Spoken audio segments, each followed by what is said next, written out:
we are now joined by number 3 ranked women's flyweight contender Joanne Calderwood. Our first question goes to Gabriel Gonzalez with Cape Cypress. Hello, Joanne. I have always wanted to ask you this. You are known for the soft-spoken voice. What is it like when you meet people, you introduce yourself, and you tell them you're a fighter?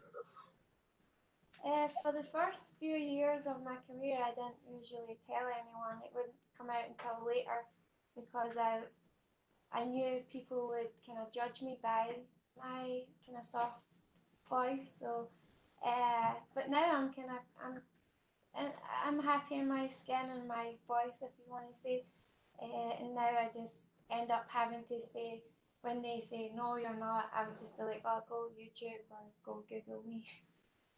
I hear you.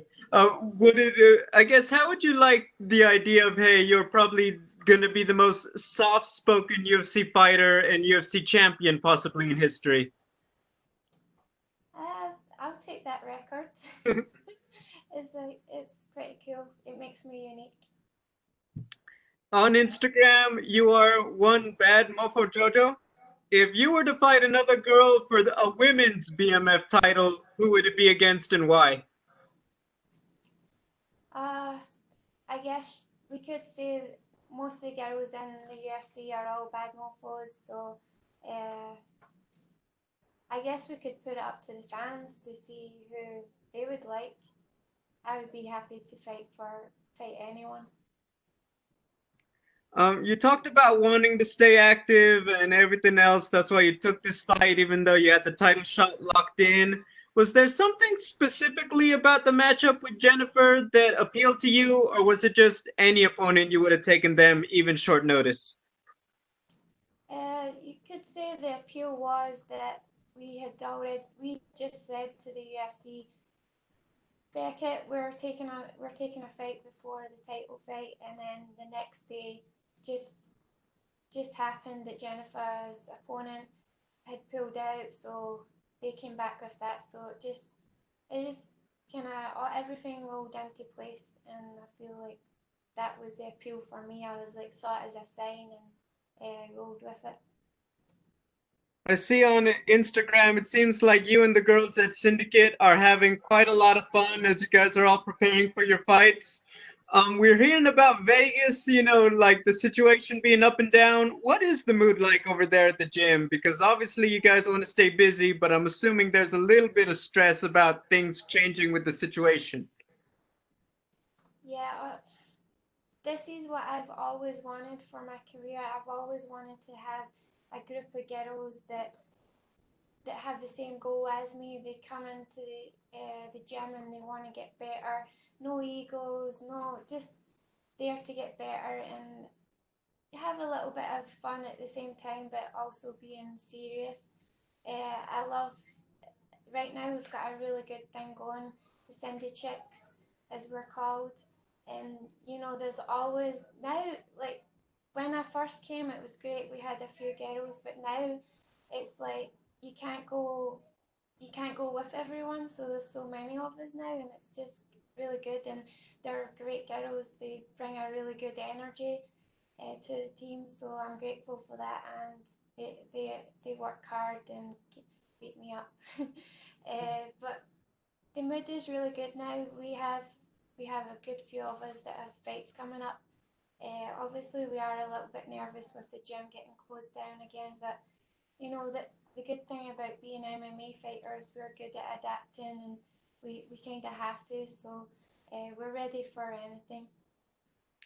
Final one from me. We know that Valentina's got to be watching on Saturday. Do you have a message for the champion?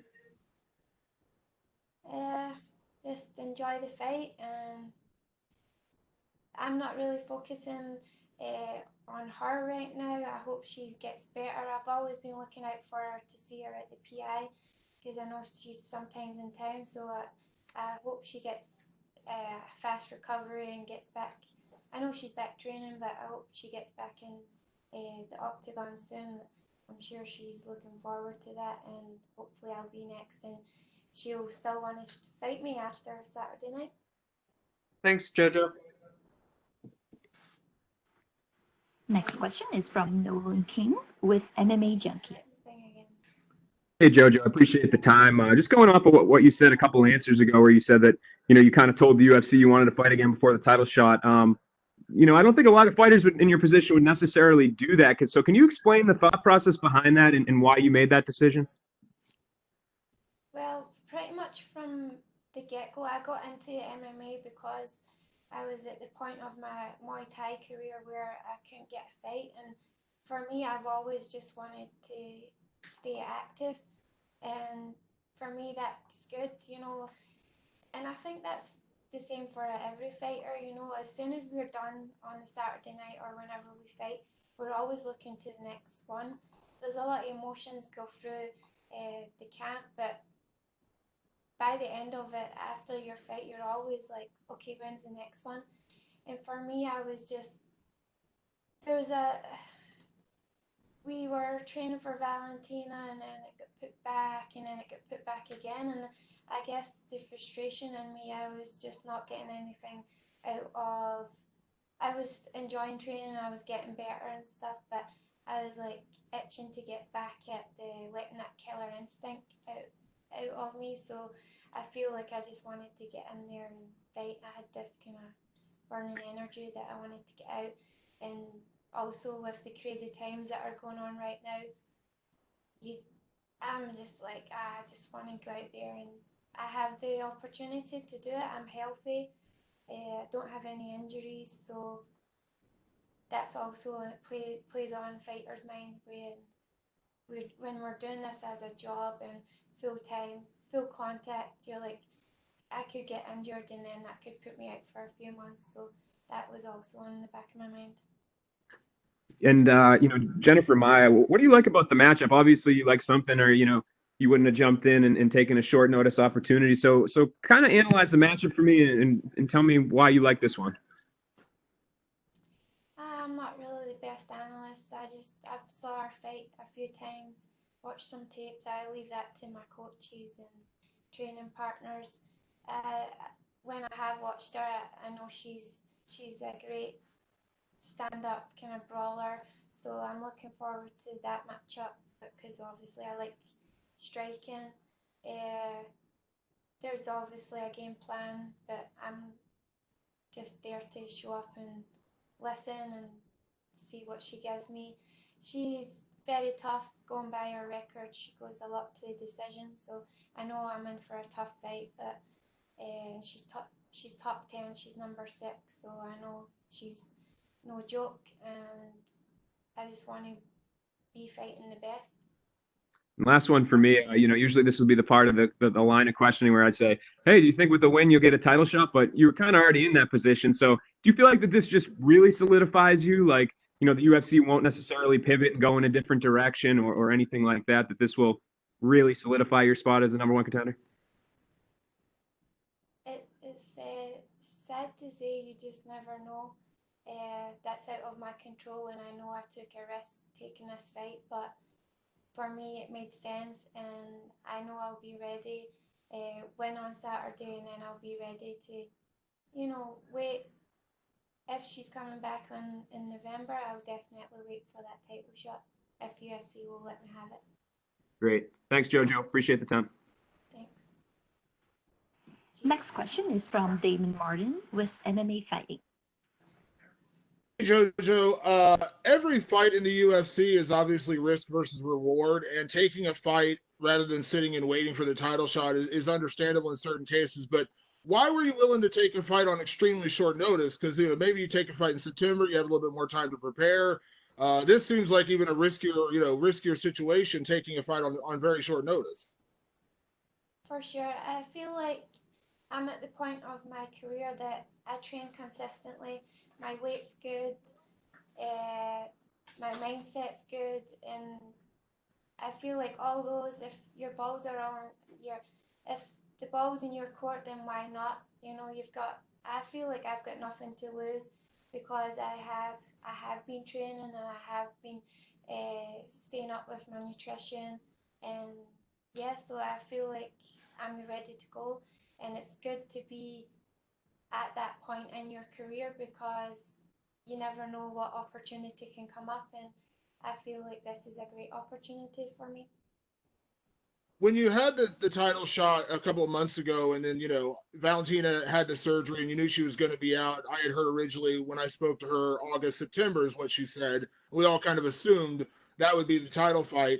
Then you take this fight. Can you kind of give me an idea of the mindset shift going from like the excitement of a title fight, the disappointment of waiting for her, and now going to Jennifer Maia, who very tough opponent, but it's not a title fight.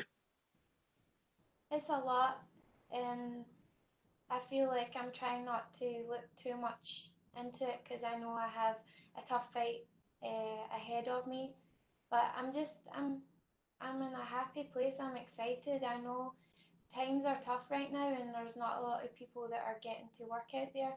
And I feel like I'm in a good spot, and I feel really grateful for that. That I can go out there and earn some money. I can get some experience in the octagon. It's been coming up in a year since the last time I fought, and I just miss that.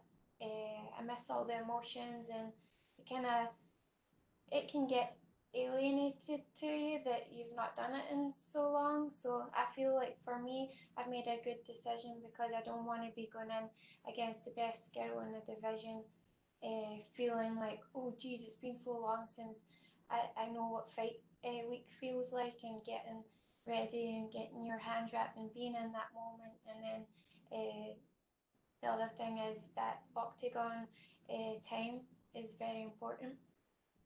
We know there are no guarantees in this sport, as you said already. There's nothing that there's no contract in front of you saying you win on Saturday night, you automatically get Valentina. But do you feel like this is an opportunity to kind of remind people of what you can do and who you are? Because the longer you sit out, the less people kind of think about you. And unfortunately, we are a sport built on what have you done for me lately. Do you feel like you kind of just solidify yourself as that true number one contender with a win?